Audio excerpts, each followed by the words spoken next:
கம்பீர நாட்டை ராகத்துல யாருங்க பாட்டு போட்டிருக்கா அப்படின்னா உடனே இளையராஜா பாட்டை சொல்லுவாங்க. இன்னும் என்ன என்ன செய்ய போகிறாய், எப்படி போட்டிருக்காரு பாருங்க இளையராஜா அப்படிம்பாங்க. அதே மாதிரி ஏஆர் ரஹ்மான் கண்டு கொண்டேன் அப்படி போட்டிருக்காரு. ஆனா தேவா சார அந்த லிஸ்ட்லயே சேர்க்க மாட்டாங்க பேசுறவங்க. அது என்னன்னே தெரியல இது வரைக்கும். அவரை ஏதோ ஒரு கானா பாட்டுக்கு போடுற ஒரு இசையமைப்பாளர் மாதிரியே அவரை முத்திரை குத்திட்டாங்க. ஆனா இதே கம்பீர நாட்டை ராகத்தில் அவர் போட்டிருக்காரு ஒரு பாட்டு. மனம் விரும்புதே உன்னை உன்னை மனம் விரும்புதே அடடானி அப்படின்னு அந்த பாட்டு அதே கம்பீர நாட்டில் வரும். ஆனா தேவா சாரை இது வரைக்கும் அந்த லிஸ்ட்ல யாருமே இது பண்ணல. இந்த படம் தேவா சாருக்கு ஒரு தேசிய விருது கிடைக்கணும். ஏன்னா எல்லா இசையமைப்பாளர்களுக்கும் கிடைச்சிருக்கு. ஒரு எல்லாரையும் கவர்ந்த ஒரு நல்ல இசையமைப்பாளருக்கு இது வரைக்கும் தேசிய அளவில் அங்கீகாரம் கிடைக்கல. இந்த படத்து மூலமா அவருக்கு ஒரு அங்கீகாரம் கிடைக்கணும் அப்படிங்கிறது என்னுடைய ஒரு கோரிக்கை. எப்படியா இருந்தாலும் எனக்கு தெரிஞ்சு இது என்ன படம், இது யாரு இயக்குனர்லாம் கேட்டுக்காம பாடவே முடியாது. கண்டிப்பாக எனக்கு தெரிஞ்ச வரைக்கும் ஒரு பாட்டை பாட போகும்போது இது என்ன படம்னா அவங்களுடைய ரெக்கார்டுக்காவது எழுதுவாங்க, யார் இயக்குனர்னு எழுதுவாங்க, அந்த இசையமைப்பாளர் சொல்லுவாங்க. ஏன்னா அவங்களுடைய ரெக்கார்டில் நான் இத்தனை பாட்டு பாடியிருக்கேன், இத்தனை வருஷத்துல இத்தனை தேதியிலனாலாம் ஒவ்வொரு பாட்டு கொடுக்கும்போது தேதி போட்டு எழுதி வைக்கிறேன் இல்லையா, அப்போ அவங்களோட ரெக்கார்டுக்காவது எழுதியிருப்பாங்க.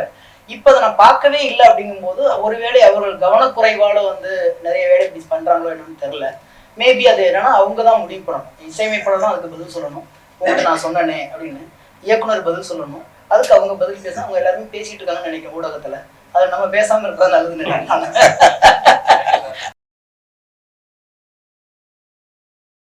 எங்க குடும்பத்துல எங்க தாத்தா வாத்தியாரு, எங்க அப்பா வாத்தியாரு, நானும் வாத்தியாரு.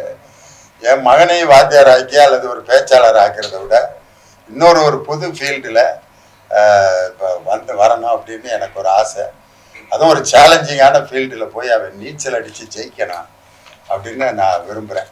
அதனால் அந்த எதிர்நீச்சலில் என் பையன் ஜெயிப்பான் அப்படின்னு எனக்கு ஒரு நம்பிக்கை.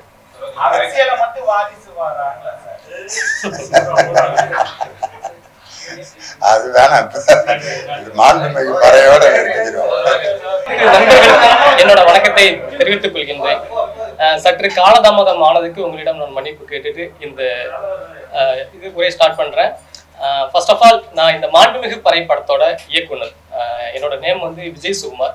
ஸோ இந்த ஃபங்க்ஷன் நாங்கள் எதுக்கு வச்சிருக்கோம் அப்படின்னா, இப்போ நம்ம இங்க நடக்கிற எல்லாத்துக்குமே தெரியும் திரைப்பட விழா, அதாவது உலக சினிமா நம்ம படம் மாண்புமிகு பறை கலந்திருக்கு அப்படின்றதுனால இது ஒரு அவார்ட் வின்னர் மூவி. ஸோ இதை நாங்கள் வெளியே தெரிவிக்கணும். அதுக்கு எங்க ஐயா திண்டுக்கல் லியோனி சார் ஐயாவும் எங்க படத்தின் பாடலாசிரியர் எனது அண்ணன் கவிஞர் சினேகன் அண்ணன் மூலியமாகவும் இதை எல்லாத்துக்குமே தெரிவிக்கணும் அப்படிங்கிறதுக்காக தான் இந்த ப்ரெஸ் மீட் நம்ம ஏற்பாடு பண்ணியிருக்கோம். ஸோ இது என்ன மாதிரி அவார்டு எப்படி கலந்துக்குச்சு அப்படின்றத ஒரே வார்த்தையில் சொல்லிட்டு சார் அடுத்து பேசுவாங்க. ஸோ இப்போ பார்த்தீங்கன்னா பிரான்ஸ்ல நடக்கக்கூடிய கேன்ஸ் ஃபிலிம் ஃபெஸ்டிவல் அங்கே பார்த்தீங்கன்னா இப்போ நடந்த விழால, அதாவது பார்த்தீங்கன்னா remember the future world film festival in Cannes, அங்க பார்த்தீங்கன்னா சிறந்த சமூக நீதிக்கான திரைப்படம் அப்படின்ற அங்கீகாரம் இந்த மாண்புமிகு திரைப்படத்துக்கு கிடைச்சிருக்கு. ஸோ அது சார் மூலியமா இந்த அவார்டை உங்களுக்கு காட்டணும் அப்படிங்கிறது எங்க படக்குழு மூலியமா நாங்க கேட்டுக்கிறோம். ஸோ அதை சார் இப்போ ஃபர்ஸ்ட் உங்களுக்கு காட்டுவாரு.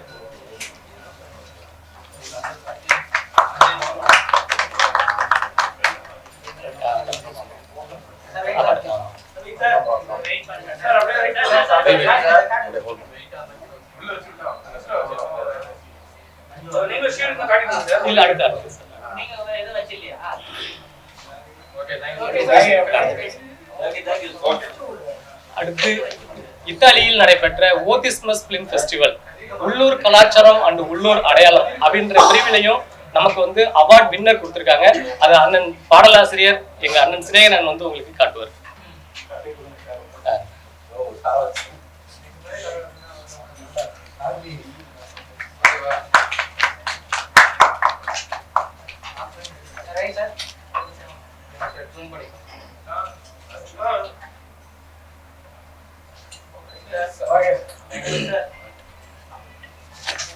தேங்க்யூ. அடுத்து இப்போ சென்னையில் பார்த்தீங்கன்னா coming 18th Chennai film festival நடக்குது பார்த்தீங்களா, அங்கே நம்மளோட படம் செலக்ட் ஆகிருக்கு. இது வந்து CIFFன்னு சொல்லுவாங்க. ஸோ இங்கே 2 படம் செலக்ட் ஆயிருக்கு தமிழ்ல இருந்து. ஒன்று வந்து பைசன், இன்னொன்று நம்ம படம் மாண்புமிகு பறை. ஸோ கம்மிங் 18th வந்து நம்ம சத்யம் தேட்டரில் இந்த படம் வந்து டெலிகாஸ்ட் ஆகுது. ஸோ இதையும் உங்களுக்கு நாங்கள் பெருமையாக சொல்லிக்கிறோம். உலக நாடுகளில் இருந்து நிறைய படங்கள் போயிருக்கு, நிறைய கண்ட்ரில இருந்து வந்த படங்களும் எல்லாரும் பார்த்துருக்காங்க. எல்லாருமே ஒரே ஒரு வார்த்தை சொன்னதுதான், பறை இசைக்குன்னு ஃபர்ஸ்ட் படம் முழுக்க எடுத்த திரைப்படம் மாண்புமிகு பறை. உள்ளூர்ல அங்கீகரிக்கலனாலும் உலக நாடுகள் அங்கீகரிச்சிருக்கு அப்படின்ற சாட்சிக்கு தான் இந்த 2 அவார்டும் கிடைச்சிருக்கு. இது நம்மளோட பாரம்பரிய இசை. ஸோ அதுக்கு நாங்கள் பெருமைப்படுத்தணுன்ற விதமாக தான் இந்த ப்ரெஸ் மீட்டை நாங்கள் ஏற்பாடு பண்ணியிருக்கோம். அதுக்கு வந்திருக்க சார் ஐயா லியோனி சார் அவர்கள் வந்து ஃபர்ஸ்ட் பேசுவார்.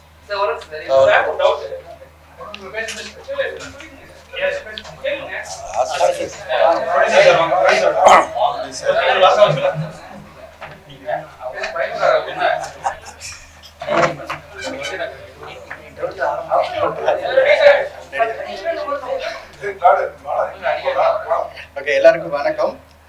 சியா ப்ரொடக்ஷன்ஸில் தயாரிக்கப்பட்ட மாண்புமிகு பறை திரைப்படம் இந்த கமிங் December 12th வந்து ரிலீஸ் ஆகிருக்கு. அந்த சமயத்தில் எங்களுக்கு வந்து இந்த அவார்டு வந்து வின்னர் கிடைச்சிருக்குது. எங்களுக்கு ரொம்ப சந்தோஷமாக இருக்குது. அதை நாங்கள் சார் மூலம் உங்களுக்கு தெரியப்படுத்துனதில் எங்களுக்கு இன்னும் ரொம்ப மகிழ்ச்சியாக இருக்குது. அண்ட் இதுக்காக நிறைய கஷ்டங்கள் எல்லா படத்துலையும் கஷ்டப்பட்டிருக்காங்க தான், நாங்களும் கொஞ்சம் பட்டிருக்கோம். அது உங்களுக்கு இந்த இடத்துல கஷ்டம் மட்டும் இல்லாமல் இதுக்கான எல்லாரும் கஷ்டப்பட்டதுக்கான ஒரு அங்கீகாரம் கிடைக்கும் இல்லையா, அதுதான் இந்த அவார்டாக நாங்கள் பார்க்குறோம். So thank you. எங்களுக்கு இந்த அவார்டை கொடுத்த அவங்களுக்கும் அண்ட் அந்த அவார்டை எனக்கு ப்ரெசென்ட் பண்ண சாருக்கும் அண்ட் கவிஞர் ஸ்நேகன் சாருக்கும் ரொம்ப நன்றி. கம்மிங் December 12th இந்த படம் ரிலீஸ் ஆகுது.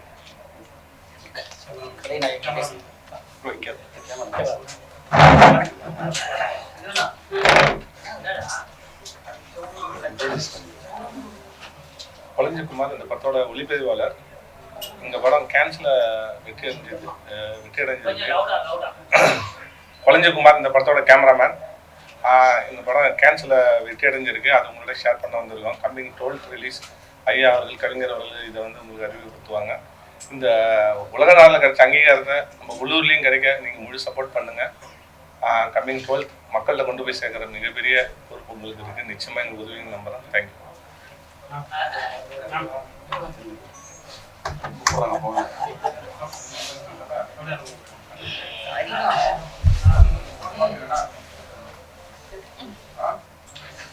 ஸோ வணக்கம், என் பேர் காயத்ரி ரமா. அண்ட் இந்த படத்தில் ஒரு அங்கமாக நான் நடிச்சிருக்கேன் அப்படின்னு தான் நான் சொல்லணும். பிகாஸ் இந்த படத்தில் வந்து பறைதான் ஹீரோ, பறைதான் ஹீரோயின். ஸோ இதில் நான் ஒரு அங்கமாக இருந்திருக்கேன். அதுவும் தேவா சார் மியூசிக்கில், சாரோட லிரிக்ஸில் எனக்கும் ஒரு பாட்டு கிடச்சிது. மெயினாக இந்த படத்தில் நானும் பறை அடிச்சிருக்கேன், டான்ஸ் பண்ணியிருக்கேன். அந்த ஒரு ஆப்பர்ச்சுனிட்டி எனக்கு கிடைச்சதே எனக்கு வந்து ரொம்ப ரொம்ப சந்தோஷமாக இருக்குது. இந்த படத்துக்கு இந்த அளவுக்கு அங்கீகாரம் கிடைச்சிருக்கு, அதுவுமே எங்களுக்கு ரொம்ப பெரிய விஷயம். நாங்கள் கொடுக்கும்போது எங்களோட ப்ரொடியூசரை நாங்கள் யாருமே ஆக்சுவலாக நேரில் பார்த்ததில்லை. எங்கள் ப்ரொடியூசர் மேம் அண்ட் சார் ஃப்ரான்ஸ்லேயே உட்காந்து இது எல்லாத்தையும் பிளான் பண்ணி அவங்க ஸ்கிரிப்ட் எழுதும்போதே அவங்க ரொம்ப என்ன சொல்கிறது ஷுவராக இருந்தாங்க தட் இது கண்டிப்பாக கேன்ஸ் போகும், கண்டிப்பாக வின் பண்ணும், நீங்கள் வேணால் பாருங்கள் அப்படின்னு. அப்போ கூட நாங்கள் என்ன யோசித்தோம், கேன்ஸுக்கெல்லாம் ஐஸ்வர்யா ராய் படம் அந்த மாதிரி தான் போகும், நம்ம படத்தை வந்து அவங்க எப்படி ஏற்றுப்பாங்களா இல்லையா ஒன்றும் தெரியல. பட் அவங்களோட அந்த நம்பிக்கை இன்னைக்கு நாங்கள் எல்லாரும் ஒரு அங்கமாக இருந்து எங்களால் காப்பாற்ற முடிஞ்சதுன்றது ரொம்ப ரொம்ப சந்தோஷம். ஸோ அவ்வளோ பெரிய ஒரு அரங்கத்துலேருந்து வர இந்த படத்துக்கு நம்ம கண்டிப்பாக அந்த அங்கீகாரம் இந்த தமிழ் ஆடியன்ஸும் எங்களுக்கு கொடுப்பாங்க அப்படின்னு நம்புகிறோம். December 12 நாங்கள் ரொம்ப ஆவலாக காத்துட்ருக்கோம் ஆடியன்ஸ் இந்த படத்தை பார்த்துட்டு எந்த அளவுக்கு வரவேற்பு கொடுக்க போகிறாங்கன்னு. ஸோ கண்டிப்பாக அதுக்கான உதவி நீங்களும் பண்ணுங்க. ரொம்ப நன்றி.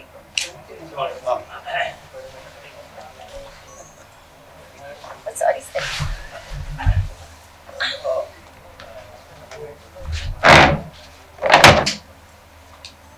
எங்களது அழைப்பை ஏற்று வந்திருக்கும் அனைத்து பத்திரிகை மற்றும் ஊடக நண்பர்கள் எல்லாருக்கும் எங்களது இந்த மாலை நேரத்து பணிவான வணக்கத்தை தெரிவிச்சுக்கிறோம். இந்த பத்திரிகை சந்திப்பு எதுக்கு அப்படின்னா, இயக்குனர் சொன்ன மாதிரி இது உலக அரங்கில் ரிமெம்பர் த ஃபியூச்சர் வேர்ல்டு கேன்ஸில் வந்து பெஸ்ட் சோசியல் ஜஸ்டிஸ் ஃபிலிம், அதாவது சிறந்த சமூக நீதிக்கான திரைப்படம் அப்படிங்கிற அந்தஸ்தை வந்து இந்த படம் வெற்றி பெற்று இருக்கு. அதை அறிவிக்கும்ன்ற வகையில் தான் இந்த பத்திரிகை சந்திப்பை நம்ம வந்து ஏற்பாடு பண்ணியிருக்கோம். உங்கள் எல்லாருக்குமே உங்கள்கிட்ட கேட்டுக்கிறது என்ன அப்படின்னா, உலக அரங்கில் அங்கீகரித்த இந்த படத்தை இங்கே நம்ம ஊர்லேயே அங்கீகரிக்கணுன்ற வேண்டுகோள் மட்டும் இல்லாமல் இதை எல்லாருக்குமே கொண்டு போய் நீங்கள் சேர்க்கணும் அப்படின்னு சொல்லி இந்த நேரத்தில் நான் கேட்டுக்கிறேன். இந்த நேரத்தில் இந்த விருதை வந்து உங்களுக்கு காமிச்ச அப்பாவுக்கும் ஐயா கவிஞர் ஐயா ஸ்நேகன் ஐயாவுக்கும் இந்த நேரத்தில் நான் நன்றி தெரிவிச்சுக்கிறேன். ஸோ இந்த படம் வந்து டிசம்பர் 12 வெள்ளிக்கிழமை எல்லா திரையரங்குகள்லையுமே வெளியிடுறாங்க. ஸோ எல்லாருமே தியேட்டரில் வந்து பார்த்து சப்போர்ட் பண்ணணும் அப்படின்னு சொல்லி நான் இந்த நேரத்தில் நான் வந்து கேட்டுக்கிறேன். தேங்க்யூ எல்லாருக்கும்.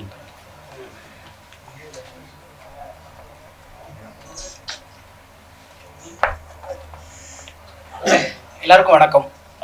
இதோட ஆடியோ ரிலீஸ் வந்து கலந்துக்க முடியாமல் போயிடுச்சு. ரொம்ப வருத்தமாக இருந்தது. அது வேற ஒரு காரணத்தினால என்னால் வர முடியல.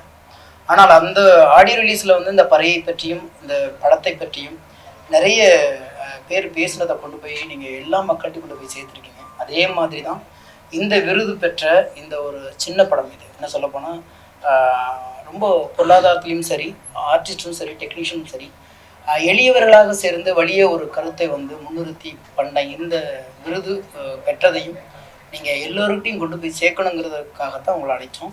அதுக்கான நிகழ்வு நடந்துகிட்ருக்கு. பொதுவாக வந்து ஒரு பெரிய ஆர்டிஸ்ட் நடித்து ஒரு விருது கிடச்சிருச்சுன்னா இந்நேரம் அதை ரொம்ப பெருசாக தமிழ்நாடு முழுக்க பேசப்பட்டிருக்கும் எல்லா ஊடகங்களிலும். அண்ணன் லியோனி அவர்களுடைய செல்ல மகன் லியோ சிவகுமார் அவர் வந்து நடித்து அது வந்து இன்றைக்கி வந்து இத்தாலி ஃபெஸ்டிவலுக்கும் கேன்ஸ் ஃபெஸ்டிவலுக்கும் போயிட்டு இன்றைக்கி மறுபடியும் சென்னை ஃபெஸ்டிவல்லையும் அந்த படம் வரப்போகுது அப்படிங்கிறது இதுதான் உண்மையான வெற்றியாக நாங்கள் கருதுகிறோம். ஏன்னா முகம் தெரியாது, முகவரி தெரியாது. ஒரு கேரக்டரை, ஒரு கதாபாத்திரத்தை ஒருத்தர் எடுத்து பண்ணுறாரு. அந்த கதாபாத்திரத்துடைய அழுத்தம் யாருக்கோ ஒருத்தருக்கு பாதிச்சிருக்கு. அதனால் வேண்டி இது கண்டிப்பாக ஒரு கலாச்சாரத்தை முன்னிறுத்துகிற அல்லது கலாச்சாரத்தை காப்பாற்றுகிற ஒரு கரு அப்படிங்கிறதுல ரொம்ப தெளிவாக தேர்வாளர்கள் இருந்ததுனால தான் சின்ன படம், பெரிய படம், பெரிய பட்ஜெட்டு, சின்ன பட்ஜெட்லாம் பார்க்காம நல்ல படத்துக்கான விருதை இந்த படம் பெற்றிருக்கிறது. இதில் வந்து நானும் ஒரு அங்கமாக இது அனைத்து பாடல்களும் நான் எழுதியிருக்கிறேன் தேவாசார் மியூசிக்கில். இதுக்கு நாங்கள் எல்லாமே நன்றி சொல்ல வேண்டியது இதோட தயாரிப்பாளர் சுபான் சுரேஷ் ராம் 2 பேத்துக்கும் தான். ஏன்னா ஷியா ப்ரொடக்ஷன்ஸ் சேனல். ஏன்னா கதாநாயகி சொன்னது மாதிரி அவங்கள நாங்கள் நேரடியாக இன்ன வரைக்கும் பார்த்ததில்லை. தொலைத்தொடர்பில் தான் பேசிகிட்டு இருக்கிறோம். இருந்தும் அங்கேருந்து வந்து வெளிநாடுகளில் இருந்து அவங்க வந்து எங்கள்கிட்ட என்ன வேணுங்கிறத சொல்லி வாங்கி அதை ஒரு கடத்துக்கு எடுத்துகிட்டு போயிருக்காங்க. இங்கே படம் பண்ணுறதை விட அதை கொண்டு போய் சேர்க்கறதுக்கு வந்து பெரும் பாடு. அவர்கள் தூரமாக இருந்தாலும் எங்களுடைய அத்தனை உழைப்பையும் அத்தனை கனவுகளையும் கொண்டு போய் சேர்த்து இன்னைக்கு உலக அரங்கத்தில் ஒரு சின்ன அங்கீகாரத்தை பெற்றுக் கொடுத்துருக்குறாங்க. இது பெரிய அங்கீகாரமாக நீங்கள் மக்கள்கிட்ட கொண்டு போய் சேர்க்கறது உங்களுடைய பொறுப்பு. பொதுவாக வந்து நான் நிறைய இடத்துல நான் சொல்கிறது தான், நீங்கள் தான் வந்து எதை கொண்டு போய் மக்கள்கிட்ட சேர்க்கணும், எதை சேர்க்கக்கூடாதுங்கிறத முடிவு பண்ணுற இடத்துல இருக்கீங்க. அது அரசியலாக இருக்கட்டும், சினிமாவாக இருக்கட்டும், சமூகமாக இருக்கட்டும், அதுக்கான அவ்வளோ பெரிய ஆளுமை உங்கள்கிட்ட தான் இருக்குது. இந்த படத்தை உங்கள் ஆளுமைகளால் கடைக்கோடி தமிழனுக்கும் கொண்டு சேருங்கள். நன்றி, வணக்கம்.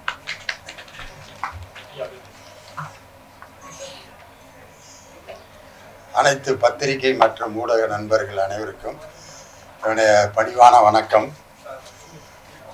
மாண்புமிகு பறை என்ற இந்த படத்தை அதில் நடித்தவங்க, பாட்டு எழுதினவங்க, தயாரித்தவங்க, கேமராமேனு எல்லாம் இருக்காங்க.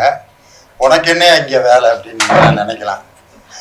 இதில் வந்து இந்த ஒரு படம் வந்து சிறிய தயாரிப்பு, எளியவர்களாக சேர்ந்து தயாரித்த ஒரு படம் வந்து அகில உலகத்தில் வந்து 2 முக்கியமான விருதுகளை வாங்கியிருக்கிறது ஒரு பெரிய சிறப்பு. ஒரு பெரிய பாட்டு போட்டி நடக்கும். பெரிய காரில், ஏசி காரில் இருந்து சுடுதண்ணியோட 2 வேலையாட்களோட வந்து பெரிய பந்தா பண்ணி பாடுவாங்க ஒரு 10 பேர். ஆனால் ஒரு சாதாரண சைக்கிளில் வந்து ஒரு அப்பா இறக்கி விடுவார் ஒரு பையனை. அவன் ஒரு பாட்டு பாடி அந்த பாட்டு போட்டியில் ப்ரைஸ் வாங்கிட்டு போயிடுவான். எப்படி அந்த பையன் வாங்கினான் அப்படின்ட்டு அதுக்கப்புறம் தான் அவனுடைய திறமை எல்லாரும் அங்கீகரிப்பாங்க. அதே மாதிரி தான் இந்த மாண்புமிகு பறைங்கிற படம் வந்து அது ஷூட்டிங் நடக்கிறப்பையோ அல்லது ஒரு பெரிய எதிர்பார்ப்பை இது வரைக்கும் கிரியேட் பண்ணவே இல்லை.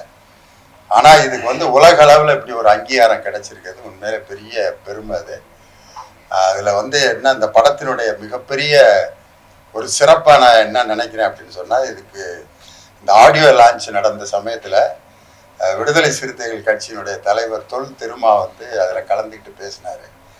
பேசினது மட்டும் இல்லை, அதில் வந்து சிறப்பு விருந்தினராக வந்த பறை இசைக்காகவே பத்மஸ்ரீ விருது பெற்ற வேலு ஆசான் அவர் அதில் கலந்துக்கிட்டார்.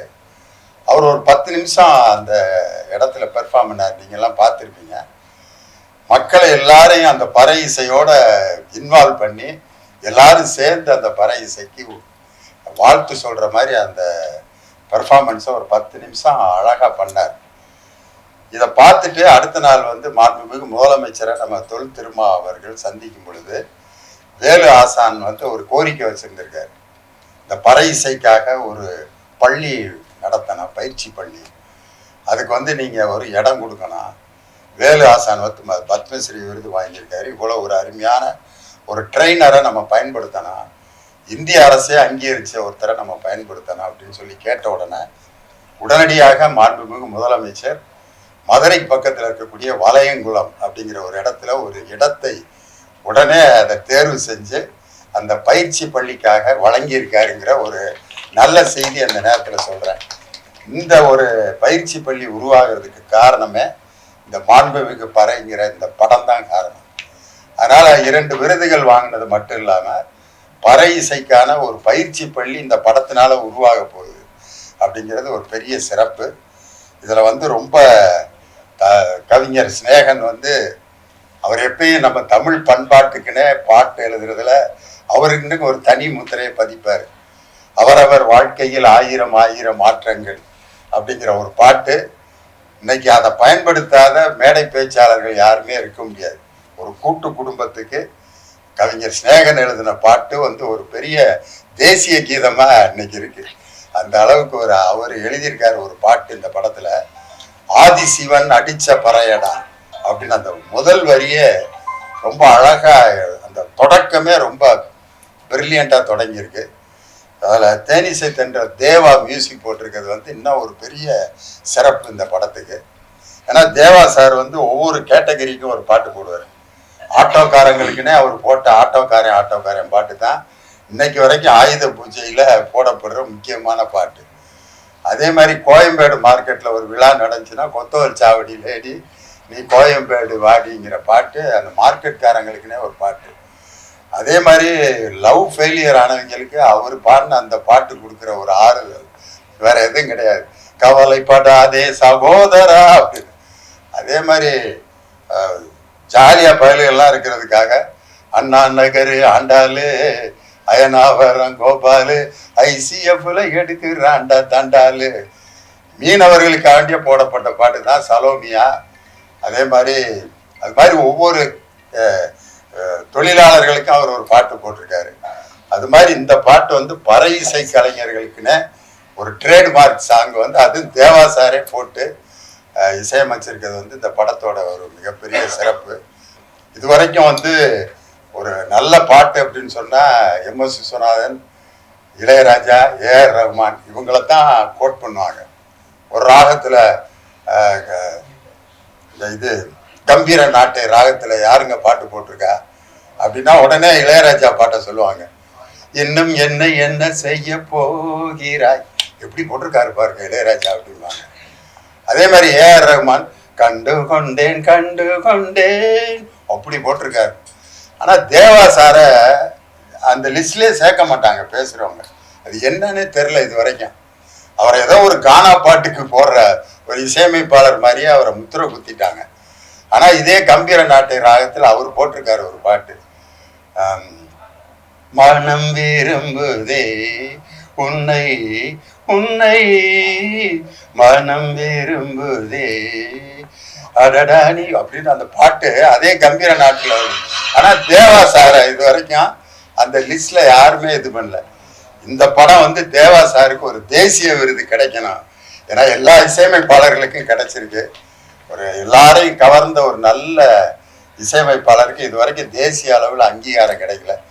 இந்த படத்து மூலமா அவருக்கு வந்து ஒரு அங்கீகாரம் கிடைக்கணும் அப்படிங்கிறது என்னுடைய ஒரு கோரிக்கை.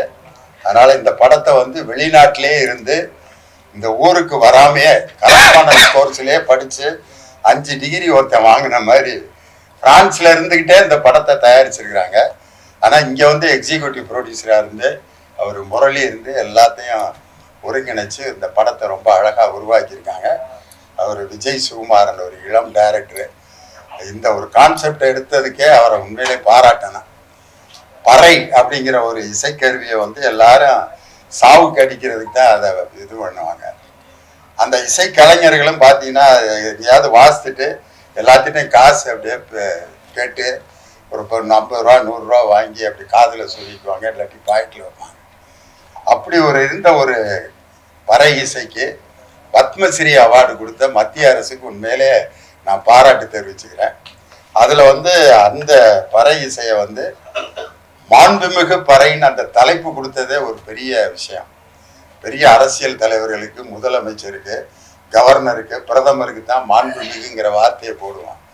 ஆனால் இதில் ஒரு இசைக்கருவிக்கு மாண்புமிகுங்கிற வார்த்தையை போட்டு இந்த தலைப்பை கொடுத்தது இந்த தயாரிப்பாளர், டைரக்டருக்கு உண்மையில இந்த தலைப்புக்காக நான் பாராட்டுறேன். அதனால் இந்த படம் வருகிற டிசம்பர் 12ஆம் தேதி அன்னைக்கு ரிலீஸ் ஆகுது. அதனால் இந்த படத்துக்கு 2 முக்கியமான விருதுகள் கிடைச்சிருக்கு. வருகிற 18ஆம் தேதி நடக்க போகிற அந்த சென்னை இன்டர்நேஷ்னல் ஃபிலிம் ஃபெஸ்டிவல்லையும் இந்த படம் விருது வெற்றி பெறணும் அப்படின்ட்டு நான் உண்மையிலே இந்த விழா படக்குழுவினருக்கு என்னுடைய அட்வான்ஸ் வாழ்த்துக்களை தெரிவிச்சுக்கிறேன். என்னுடைய மகன் லியோ சிவகுமார் இந்த படத்தில் நடிச்சிருக்காரு. இந்த படத்தில் இந்த மாதிரி ஒரு படத்தை சூஸ் பண்ணுறதுக்கு ஆரம்பத்தில் நடிக்கிறவங்க ரொம்ப யோசிப்பாங்க. மாண்புமிகு பறை அப்படின்னா நம்மளை ஒரு கட்டம் கட்டி ஓரம் கட்டிடுவாங்களே அப்படின்னு நினைக்காம துணிச்சலாக அந்த கேரக்டர் எடுத்து அவர் நடிச்சிருக்காரு.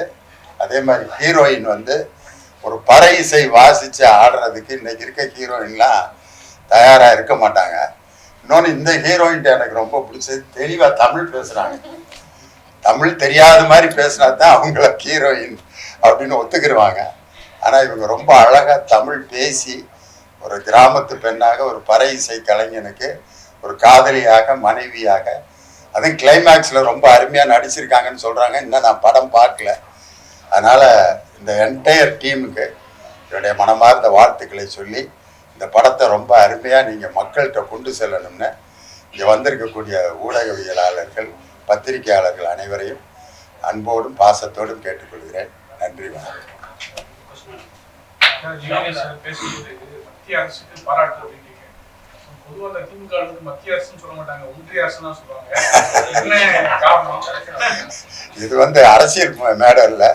அதனால நான் பத்திரிகையாளர்களுக்கு எல்லாத்துக்கும் தெரியணுங்கிறதுக்காக அது ஒன்றிய அரசுன்னு வேணா மாற்றி போட்டுக்கிறேன். பத்திரிகையில் பத்மஸ்ரீ ஒரு பறை இசை கலைஞருக்கு கொடுத்ததுக்காக ஒன்றிய அரசுக்கு என்னுடைய மனமார்ந்த பாராட்டு. திரைப்பட விழாவில் காலையில் தான் அறிவிச்சாங்க 12 படங்கள். அதுல இந்த மாண்புமிகு பறை லிஸ்ட் இல்லையே, இது எந்த கேட்டகரி? அதான் சார், நான் காலையில தான் போனோம். 12 படங்கள் தான் போட்டி பண்ண படங்கள். மொத்தம் 122 படங்கள், 51 நாடு, ஏகப்பட்ட மொழி. 18 வேற ஏதாவது கேட்டகரியில போட்டு கொடுத்தா பைசல் படமும் இல்ல, இந்த படம் இல்ல சார். 18 பாத்தீங்க சத்யன் 3 o'clock சார். அதான் ஸ்கிரீனிங்கா ஸ்கிரீனிங் போட்டி இல்ல ஸ்கிரீனிங் அதான் பதிவு பண்ணுங்க. போட்டி இல்ல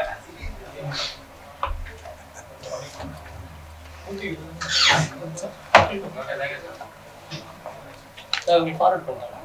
குரூப் இருக்காத உங்கள ஃபார்வர்ட் பண்ணுங்க. வியூவா ஸ்கிரீனிங் கேட்டகரி. Okay okay. போட்டி வியூல 12 படம் போட்டி இருக்கு. இந்த படத்துல நம்ம படம் நீங்க பதிவு பண்ணுங்க.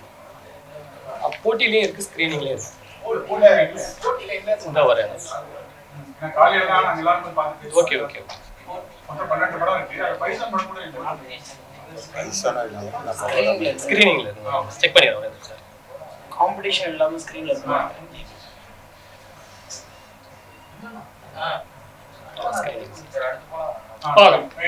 ஸ்கிரீனிங்ல இருக்கு சார். சார் 12 படம் ரிலீஸ் 18 வந்து ஸ்கிரீனிங் பண்ண போறீங்க. ஓகே, இது வியாபாரத்தை பாதிக்காதா? அண்ணா 10000 பேர் வந்து படம் பார்ப்பாங்க. கண்டிப்பா சார். அது எப்படி நீங்க ஹேண்டில் பண்ணுவீங்க? சார் இது முழுக்க நம்ம ஒரு பிஸ்னஸ் மோட்டிவாக கொண்டு வந்த படமாக இருந்தால் நாங்கள் அதுக்கு அப்ரோச் பண்ணியிருப்போம் சார். இது பேசிக்காகவே ஒரு பறைசை கலைஞர்களை பெருமைப்படுத்தணும் அப்படின்ற நோக்கத்தில் வந்தனால நாங்கள் அந்த வணிகத்தை எதிர்பார்க்காம நம்மளோட கலையை ஃபர்ஸ்ட் இம்பார்ட்டன்ட் கொடுக்கணும்னு தான் அந்த கேட்டகரிக்கு படம் இல்லை சார், அது எதார்த்தமாக நடந்தது. 12 ரிலீஸ். ஓகே ஓகே 12 பழைய போறாரு தலைவர் எப்படி பறை இசை போய் சேரும் சார். நாங்களே ஆடியோ லான்ச்சில் சொல்லியிருக்கேன் சார், நான் சூப்பர் ஸ்டாரோட ஃபேன். எல்லாமே நம்ம நினைச்ச மாதிரி நடக்கிறது இல்லை சார். இந்த அவார்டு எப்படி நமக்கு பெஸ்ட்டாக கிடைச்சிச்சோ, ஸோ யார் வந்தாலும் நம்ம வந்து தான் ஆகணும், வேறு வழி இல்லை. இந்த வாரம் நாங்கள் வந்து அடுத்த வாரம் இன்னொருத்தவங்க வருவாங்க. ஸோ நாங்கள் எதையும் பார்க்கல, நம்மளோட படத்தை தெளிவாக எடுத்திருக்கோம். ஸோ மக்கள் ஏற்றுப்பாங்க, நீங்கள் கொண்டு போய் சேர்த்தா இன்னும் எங்களுக்கு பாசிட்டிவாக இருக்கும். ஸோ தமிழ் இசை வந்து ரொம்ப முக்கியம். கண்டிப்பாக சார். பக்கத்துல தமிழே இருக்கு. இப்ப ஆட்சி அவங்களுக்கு நடக்குது. ஒரு அவங்க கிட்ட கேட்டு ஸ்கிரீனிங் கொஞ்சம் பெருசு பண்ணலாம்ல, படையப்பா கொஞ்சம் கம்மி பண்ணிட்டு. இல்லை, அது நம்ம பண்ண முடியாது சார். இது சினிமா அரசியல் வேற. ஸோ ஏன்னா படையப்பா மட்டும் இல்லை, பாவாதியாரும் அன்னைக்கு தான் வராது. கண்டிப்பாக சார். ஸோ அப்போ நம்மளுக்கு தேட்டர் வந்து கம்மியாக தான் கிடைக்கும். ஸோ இன்னைக்கு தேட்டர் கிடைக்கிறது பெரிய விஷயமா தான் இருக்குது. ஸோ அதை வந்து மேல இருந்து பேசுறதுக்கான வசதி உங்களுக்கு ஈஸியா இருக்கு. வழி கதவு திறந்துருக்கு. அதுக்காக பேசுறதுக்கான வாய்ப்பு இருக்கா? திண்டுக்கல் சார் வச்சு நீங்க பேச வைப்பீங்களா அப்படின்னு கேட்கலாம். இல்லை, அப்படி இல்லை சார். நாங்கள் ஃபர்ஸ்ட்டு ஸ்டார்ட் பண்ணும்போது வேறு எந்த படமும் வரல சார். நாங்கள் அறிவிச்ச கடைசியில் தான் எல்லா படமுமே வந்தது. எல்லாமே இந்த 2 or 3 days தான் எல்லாமே அறிவிச்சோம். ஸோ நாங்கள் ஃபஸ்ட்டு பிளான் பண்ணபடி எங்களுக்கு கேட்குற தேட்டர் கண்டிப்பாக தரோம் அப்படின்ற ஒரு லிஸ்ட்டில் வந்திருக்கோம். சார், திமுக வெற்றிக்காக மேடை மேடையா போய் ஊரா போய் நிறைய பேசின லியோனி சாருடைய பையன் தான் ஹீரோ. நீங்க கூட்டணி கட்சியில் இருக்கீங்க, ஏதாவது ஸ்பெஷல் டிஸ்கவுண்ட், ஏதாவது ஸ்பெஷல் ஏதாவது? நல்ல கலைஞனை வந்து யாராக இருந்தாலும், எந்த அரசியலாக இருக்கட்டும், கூட்டணி இருக்க வேண்டும், ஒரு நல்ல கலைஞனை முன்னிறுத்தி அவர்களுக்கு பலம் சேர்ப்பது தான் டெக்னீஷியனுடைய வேலையாக நான் பார்க்குறேன். நான் பாடலாசிரியர்லாம் யாருக்கு எழுதினாலும் என் பாட்டுக்கு கீழே என் பேர் தான் வரப்போகுது. அது ரஜினி சாருக்கு எழுதினாலும், கமல் சாருக்கு எழுதினாலும், சிவகுமாருக்கு எழுதினாலும் என் பேர் தான் வரப்போகுது. அப்போ என் வேலையை சரியாக பண்ணியிருக்கேன். நான் வேலை பார்த்த ஒரு படத்துக்கான அங்கீகாரம் கிடைச்சிருக்கு அப்படிங்கிற நோக்கத்தில் தான் நாங்கள் வந்திருக்கேன். கண்டிப்பாக இவங்கள மாதிரி ஆட்கள் ஜெயிக்கணும்னு நான் விரும்புகிறேன். ஏன்னா வந்து சாமானியர்களும் இன்னைக்கு வந்து ஒரு சாதனை படைக்கக்கூடிய ஒரு களம் எல்லாத்துக்குமே இருக்குது. அந்த களத்தை சரியாக பயன்படுத்திக்கணும்னு சொல்லி தான் என்னுடைய சகோதரர் சிவகுமார் நான் கேட்டுக்கிறது. அதனுடைய அடிப்படையில் தான் நான் வந்திருக்கேன். சார், லியோனி சார், 2 பேருக்கும் தான் இப்போ நீங்க பாடல் ரைட்டராக இருக்கீங்க. ஆனால் அந்த பாடல் பாடுறவங்களே வந்து பாடல் பாடணும்னு சொல்லிட்டு தப்புன்னு சொல்லிட்டு ஒரு விஷயத்தை வந்து சுற்றி பண்றாங்க. அது நீங்க எப்படி பாக்குறீங்க? எல்லா பாடலும் எல்லா பாட்டும் பாடுறீங்க, எல்லாமே கலந்து பாடுறீங்க, எல்லாருக்கும் அறிவுரை சொல்றீங்க. ஆனா ஒரு பாடல் பாடி ஒரு பாடகர் இந்த பாடல் நான் பாடிட்டேன், இந்த பாடலுக்கு தப்பும் கிடையாது, நல்லாவும் இருக்கு, ஏன் அதை வந்து மென்ஷன் பண்றாங்க? ஏன் தவறு நான் பாடுறது தவறுதான் சொல்லிட்டு ட்விட்டர்ல போட்டிருக்காங்க. அது ஒரு கருத்து என்ன சொல்லுங்க? சின்னையை மேடம் சொன்னதை பத்தி பேசுறீங்க. அவங்களுடைய மனநிலை என்னன்னு தெரியல. எதன் நோக்கம்? பாடுனது அவங்க, பாடுனது அவங்க, சொன்னது அவங்க. எப்படியா இருந்தாலும் எனக்கு தெரிஞ்சு இது என்ன படம், இது யாரு இயக்குனர்லாம் கேட்டுக்காம பாடவே முடியாது. கண்டிப்பாக எனக்கு தெரிஞ்ச வரைக்கும் ஒரு பாட்டை பாட போகும்போது இது என்ன படம்னா அவங்களுடைய ரெக்கார்டுக்காவது எழுதுவாங்க, யார் இயக்குனர்னு எழுதுவாங்க, அந்த இசையமைப்பாளர் சொல்லுவாங்க. ஏன்னா அவங்களுடைய ரெக்கார்டில் நான் இத்தனை பாட்டு பாடியிருக்கேன், இத்தனை வருஷத்துல இத்தனை தேதியிலனாலாம் ஒவ்வொரு பாட்டு கொடுக்கும்போது தேதி போட்டு எழுதி வைக்கிறேன் இல்லையா? அப்போ அவங்களோட ரெக்கார்டு பார்த்து எழுதியிருப்பாங்க. இப்போ அதை நான் பார்க்கவே இல்லை அப்படிங்கும்போது ஒருவேளை அவர்கள் கவனக்குறைவால வந்து நிறைய வேலை இப்படி பண்றாங்களோ என்னன்னு தெரியல. மேபி அது என்னன்னா அவங்க தான் முடிவு பண்ணணும். இசையமைப்பாளர் தான் அதுக்கு பதில் சொல்லணும். உங்களுக்கு நான் சொன்னேனே அப்படின்னு இயக்குனர் பதில் சொல்லணும். அதுக்கு அவங்க பதில் பேச அவங்க எல்லாருமே பேசிட்டு இருக்காங்கன்னு நினைக்கிறேன் ஊடகத்துல. அது நம்ம பேசாம இருக்கிறது நல்லதுன்னு நினைக்கிறேன்.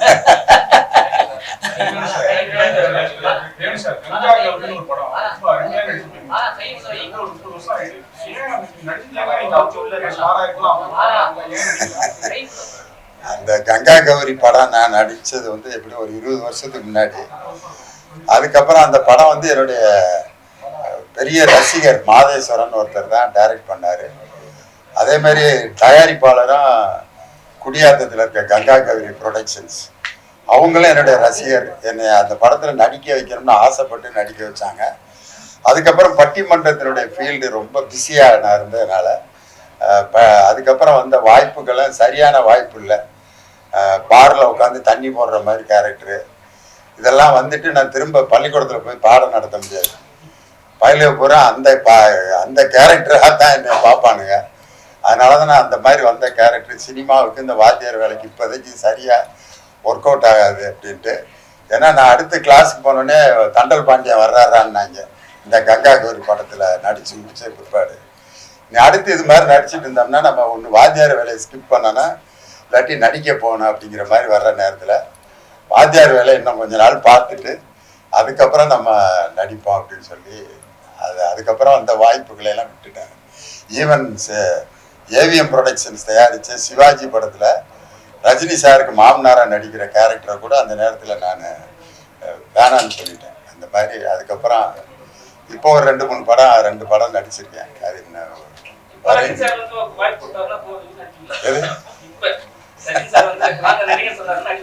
கண்டிப்பாக நடிப்பேன் நான். இப்போ வந்து நீங்க அதாவது நம்ம பசங்க நம்ம பட்டிமன்றம் நடத்துறோம் ஒரு பாட்டுனா நம்மளுக்கு பின்னாடி வந்து நம்ம பையன் நம்ம பின்பற்றுவாங்க. ஆனா நீங்க வந்து உங்க பையனை வந்து ஒரு சினிமா இதுவா எடுத்துக்கீங்களே, எதனால? எங்க குடும்பத்துல எங்க தாத்தா வாத்தியாரு, எங்க அப்பா வாத்தியாரு, நானும் வாத்தியாரு. என் மகனையும் வாத்தியார் ஆக்கி அல்லது ஒரு பேச்சாளர் ஆக்கிறத விட ஒரு புது ஃபீல்டில் இப்போ வரணும் அப்படின்னு எனக்கு ஒரு ஆசை. அதுவும் ஒரு சேலஞ்சிங்கான ஃபீல்டில் போய் அவன் நீச்சல் அடித்து ஜெயிக்கணும் அப்படின்னு நான் விரும்புகிறேன். அதனால் அந்த எதிர்நீச்சலில் என் பையன் ஜெயிப்பான் அப்படின்னு எனக்கு ஒரு நம்பிக்கை. அரசியலை மட்டும் வாரிசு வராங்களா சார்? அது வேணாம், இது மாண்புமிகு பறையோட நிறுத்திக்கிறோம். தேங்க்யூ.